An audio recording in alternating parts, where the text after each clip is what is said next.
We're going to do bonds today, and I know it's everybody's favorite topic. And I have some information already and stuff already in place.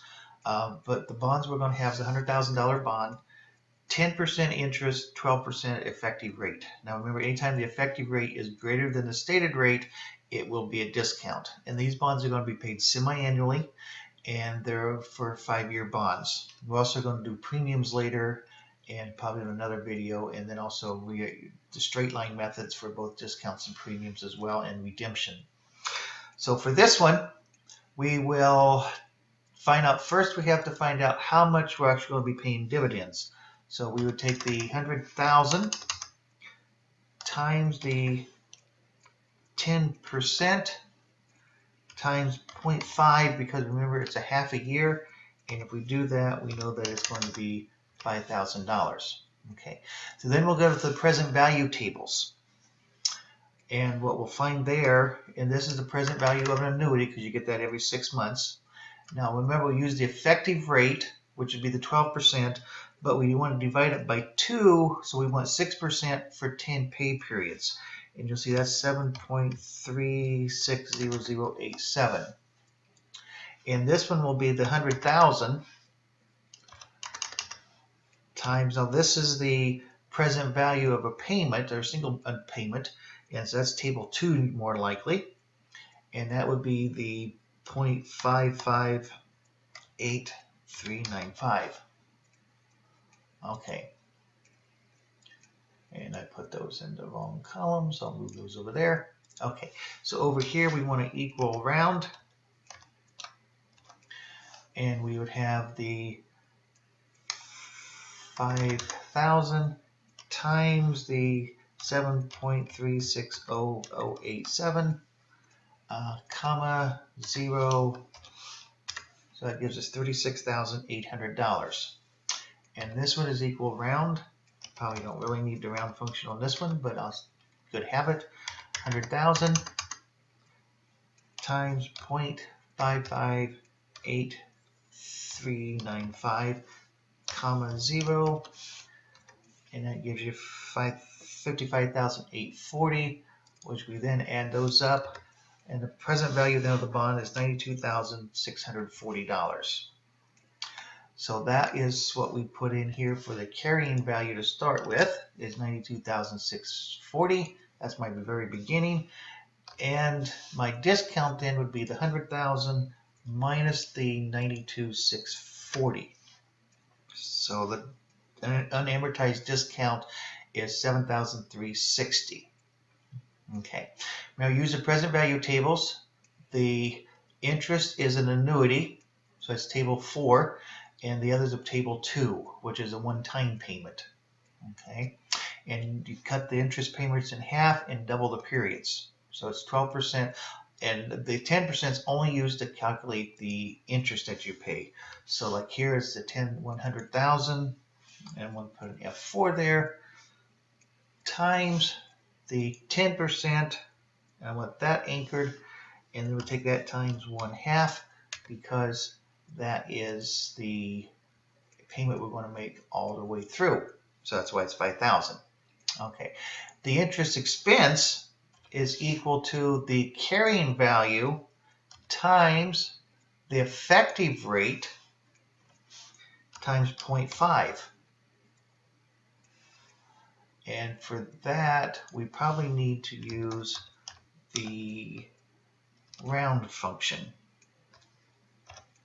because we could get strange numbers otherwise.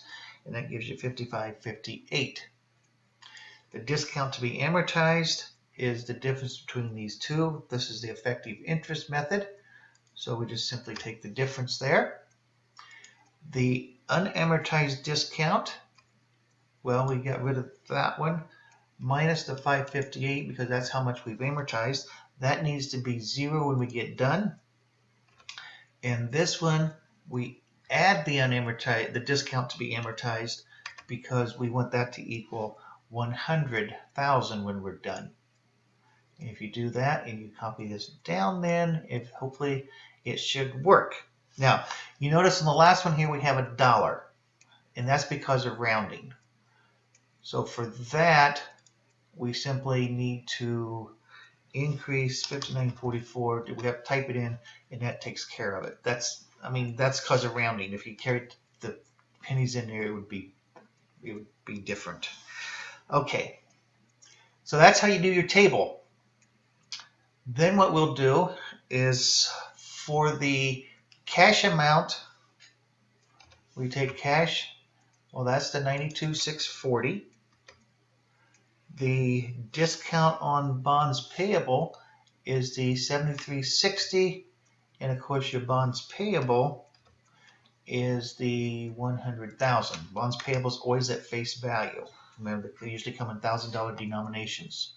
And then for the first one on 6/30 of 12, we have interest expense of 55,558. The discount will be a credit for 558, and cash will be for $5,000. Okay, that is your discount. That's how you calculate your tables. It's semi-annual, and this is your entries for this part of it. Okay, and then these entries here will just continue on, these same entries over and over again. You just simply work your way down the list here. It's like in 1231, interest expense would be 5592, discount is 592, and cash is 5,000. Okay, so you just continue down, and then when you finish up, everybody's happy. Okay, looks like I'm going to get to the premium. Okay, for the premium, it works the same way. The market rate this time, or the effective rate. The market rate's another way of saying the effective rate. It also is called, sometimes it's called the yield rate. Notice on this one, it's less than a stated rate, and if that happens, you know it's going to be a premium. Okay. We again know that it's going to be $5,000 that we're paying because nothing changed. So we would have the 100,000 times the 10% times 0.5 is equal to the $5,000. So nothing's changed there. So that's the same as it always has been. Then what we'll have on this one here, though, it's going to be the discount rate's going to be different. This will be the $5,000 times. Now this time we want to use 4.5% for 10 pay periods because it's still a 10-year bond. 10 pay periods, not 10-year bond, but 10 pay periods. So that's 7.912718, and I guess I either wiped it out or forgot to put that in here. Then this is going to be the 100,000 times 0.643928. Okay. Remember, we use the half of the market rate or half of the stated rate. So we use equal round.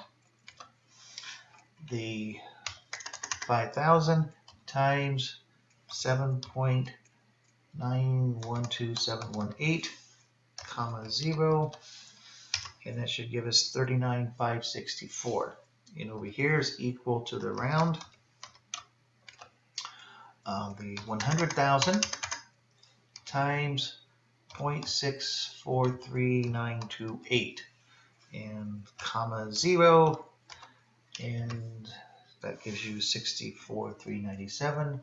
Add those up and gives you 103,957. Okay, so the carrying value again will be the 103,957. The unamortized, oh, forgot to change that, didn't I? This is the premium. And this will be different too. This is the PREMIUM, premium to be amortized. So you notice it's the same chart. Just changed the names to protect the innocent. Okay, so this is going to be equal to now this one minus the 100,000. And I changed it different because I don't want negative numbers. You could use the absolute value sign, but that's okay. Okay, so we have this one again is equal to 100,000, just like before, times the 10% times 0.5. And again, it's the $5,000 just like we had before, so that hasn't changed any. interest expense, this case though, is going to be still times the carrying value times the 9% times 0.5. Because the interest expense is always the market value times your carrying value. So that gives you 322. And again, we want this subtracted. So it's 39.57. Because again, this needs to be 0 when we get done. Now, premiums are a little different because remember, discounts we added, but the premiums we're going to subtract. And the way you can remember that is that we always want to get to the face value when everything's said and done. So that's why that's how you can tell. If you're above face value to start with, you subtract it. Otherwise, you add it. Now, again, you notice that we're off a little bit. And that's because I should be off a little more than that. And I forgot to do the round function on this. So that's easy to take care of though. Okay. And I'll just copy that down. So now see we're off $2. And you just make this one 45.20 to make everything work nice and balanced. Okay. So the cash is the same way. It's equal to what you received is 103. Now premiums are a credit, so they'll go on the credit side, and that will be for 39.57. And of course, your bonds payable is still your 100,000 because that doesn't change any. And this is done the same way. Equal interest expense is 46.78, but premiums are a debit, so that's for 322, and the cash is the 5,000. Okay. And you would continue on with this as you go through.